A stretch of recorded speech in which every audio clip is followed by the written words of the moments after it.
Photographing your dog from your own eye level can lead to uninteresting and unflattering shots. If you ever tried it, you'll know.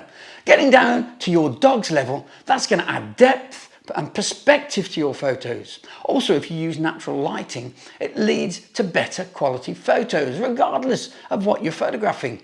Try and find a spot where the sunlight is diffused, not harsh, like a shaded area or near a window or by reflected light. And be patient. Dogs can be difficult to photograph, you know, because they move around. Be patient with them. Don't be afraid to take multiple shots, to take lots of extra time and capture the perfect moment.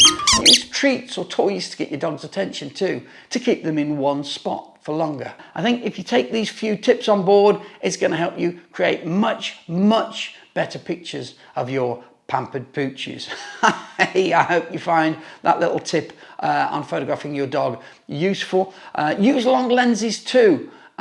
They really help to eliminate the background and focus attention on your furry friend.